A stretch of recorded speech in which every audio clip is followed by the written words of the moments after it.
नमस्कार दोस्तों। आज के वीडियो में हम आपको बताएंगे कि जैसे जैसे अब गर्मी बढ़ती जाएगी वैसे वैसे हमारी फसलों पर इसका असर दिखेगा।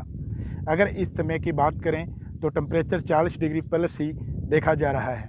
अब जैसे जैसे समय गुजरेगा वैसे वैसे यह और अधिक बढ़ेगा और भविष्य की रिपोर्ट की माने तो गर्मी अत्यधिक बढ़ने वाली है और टेम्परेचर अपने उच्चतम तापमान के आंकड़ों को भी क्रॉस कर सकता है। ऐसे में ज़रूरी हो जाता है कि इस अत्यधिक गर्मी में हम अपनी फसल की रक्षा कैसे कर सकते हैं। जब अत्यधिक गर्मी हो तो पौधा स्ट्रेस में जा सकता है, फ्लावरिंग ड्रॉपिंग हो सकती है। यदि आप सब्जी की खेती कर रहे हैं तो आपकी फसलों के जो फ्लावरिंग है उनकी ड्रॉपिंग की समस्या बड़े मात्रा में हाई टेम्परेचर में देखी जाती है। पौधे की ग्रोथ रुक जाएगी, अनेक समस्याओं का सामना हमें करना पड़ता है। आज के वीडियो में हम इन सभी समस्याओं पर विस्तार से चर्चा करेंगे और समाधान करके दिखाएंगे, क्योंकि आपने क्लिक किया है अपने विश्वसनीय चैनल विजय ढाका किसान का दोस्त पर, जहां आपको मिलती है सही व सटीक जानकारी। इसलिए वीडियो में अंत तक हमारे साथ बने रहें। यदि आपको वीडियो पसंद आए तो लाइक का बटन दबाकर हमारा हौसला बढ़ाएं। किसान भाइयों, गर्मी में भी आपकी फसल अच्छे से चले और टेम्परेचर के कारण ये स्ट्रेस में न आए, इसके लिए हम या कुछ विशेष फर्टिलाइज़र का चयन करेंगे और उन न्यूट्रिएंट्स का डालने का सही समय भी बताएंगे। इसलिए पूरा मन लगाकर वीडियो को अंत तक देखें। सब्जियों की खेती करते हैं तो ये वीडियो आपके लिए और अधिक महत्वपूर्ण हो जाता है। आइए दोस्तों, जानते हैं कि वो कौन कौन से फर्टिलाइज़र हैं। अब बात करते हैं सबसे पहले मिर्च और टमाटर की। जब हम देखते हैं कि बहुत ज़्यादा गर्मी है तो पत्तियां ऊपर की ओर मुड़ जाती हैं और हमारा ध्यान जाता है कि थ्रिप्स के कारण ऐसा हो रहा है। लेकिन किसान भाइयों, थ्रिप्स के कारण जो पत्तियां मुड़ेगी वो ऊपर की व नई पत्तियां मुड़ती हैं, परंतु जब नीचे की और पुरानी पत्तियां मुड़ती हैं तो समझ लेना है कि फसल स्ट्रेस में है और इसका कारण जो हीट होती है उसके कारण जल्दी पत्तियों का पानी सोख लिया जाता है। इस पानी को बचाने के लिए पौधा अपनी पत्तियों को ऊपर की ओर मोड़ता है। पानी ज़्यादा ना वाष्प बन के उड़े और पानी की मात्रा बैलेंस में रहे, इसलिए पानी का मैनेजमेंट सही रखें। खरबूजा एक ऐसी फसल है जिसमें ये समस्या देखने को ना के बराबर मिलती है और इससे अतिरिक्त अगर तरबूज की बात करें तो उसे भी अच्छे खासे पानी की ज़रूरत होती है और उसकी भी पत्तियों के अंदर ये प्रॉब्लम देखने को मिल जाती है। और तरबूजे की खेती किसान बड़े स्तर पर करता है, इसलिए पानी का मैनेजमेंट सही रखें।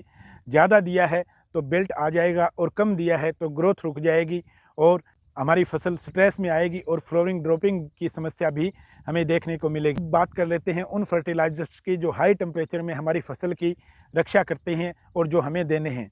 उसमें सबसे पहले हम लेते हैं पोटासियम को। जो हमारी फसल, इसमें जो पत्तियां होती हैं उनमें छोटे छोटे छिद्र होते हैं, उनको खोलने और बंद करने के अंदर जो हेल्प करता है वो न्यूट्रिएंट होता है पोटासियम। हाई टेम्परेचर के अंदर जब हमने पोटासियम अपनी फसल को दिया है तो ये मान के चलो किसान भाइयों कि जब हाई टेम्परेचर होगा तो ये उन छिद्रों को बंद कर लेता है और जैसे जैसे टेम्परेचर में कमी आती जाती है वैसे वैसे ये छिद्र खोलता है और इसके कारण जो पानी अत्यधिक मात्रा में हाई टेम्परेचर में सोख लिया जाता है उससे हमारी फसल बच जाती है। और ये रोग प्रतिरोधक क्षमता भी पौधे की बढ़ा देता है और पौधे के तने को मजबूती प्रदान करता है। और इसका सबसे अच्छा जो विकल्प होता है, कई बार क्या है कि किसान को NPK देने का सही ज्ञान नहीं होता है।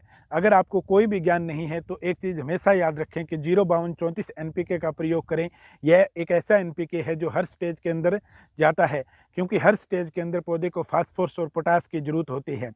और अगर इसका हम यूज करते हैं और हाई टेम्परेचर में जब यूज करते हैं तो 05234 के साथ आप स्प्रे के अंदर थोड़ा बोरोन का भी प्रयोग करें। जब हाई टेम्परेचर है तो पर एकड़ के हिसाब से आप 50 ग्राम बोरोन अवश्य 05234 के अंदर डालें, आपका पौधा स्ट्रेस से बचा रहेगा। और दूसरा जो हम न्यूट्रिएंट्स की बात करते हैं उसके अंदर आता है कैल्शियम। कैल्शियम भी प्लांट को स्ट्रेस से बचाता है, ये कोशिकाओं के शैल को मजबूती प्रदान करता है।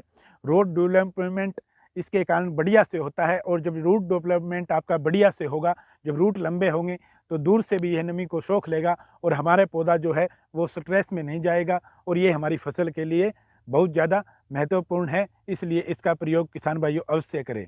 ये एक चीज़ हमेशा याद रखें कि फास्फोरस, जब आप फास्फोरस का प्रयोग कर रहे हैं तो भूलकर भी कैल्शियम नाइट्रेट का प्रयोग न करें। इसलिए इन दोनों को जब भी करें तो अलग अलग करें।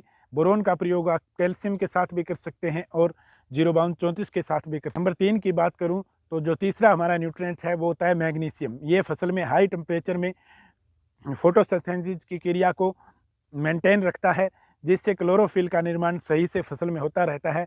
और जब आपकी फसल के अंदर पूरी मात्रा में क्लोरोफिल का निर्माण हो रहा है तो ये मान के चलो कि स्ट्रेस का हमें बहुत कम देखने को मिलेगा और स्ट्रेस से हमारा पौधा बचा रहेगा। ये जो न्यूट्रिएंट्स है ये बहुत ही महत्वपूर्ण है। अगले न्यूट्रिएंट्स की बात करूं तो किसान भाइयों, जिंक है। जिंक को हाई स्टॉक प्रोटीन कहा जाता है पौधे के लिए, क्योंकि ये हीट को अच्छे तरीके से स्टॉक में कर लेता है, जिसके कारण हमारा पौधा हाई टेम्परेचर में भी पौधा हमारा बचा रहता है। और जब आप मैग्नीशियम और जिंक सल्फेट दोनों का यूज कर रहे हैं तो इन दोनों को वेजिटेटिव ग्रीस के अंदर आप यूज कर सकते हैं। इसके अंदर आपको इसके अच्छे रिजल्ट मिलेंगे और बाकी आप कहीं से भी इसका यूज कर सकते हैं। जिंक का यूज फास्फोरस के साथ करने से किसान भाइयों बचे। अगर अगले न्यूट्रिएंट्स की बात करूं तो सिलिकॉन है। ये कोई आवश्यक न्यूट्रिएंट्स नहीं होता है हमारी फसल के लिए, लेकिन ये सेल वाल को मजबूती प्रदान करता है।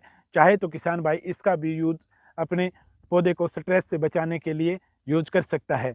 और आखिरी मेरा जो है वो है सीवीड एक्सट्रैक्ट, जिसे हम समुद्री घास कहते हैं, जो सागरिका के नाम से इफ़को देता है और पीआई बायोविटा के नाम से देता है और अधिकतर किसान यूज करते हैं।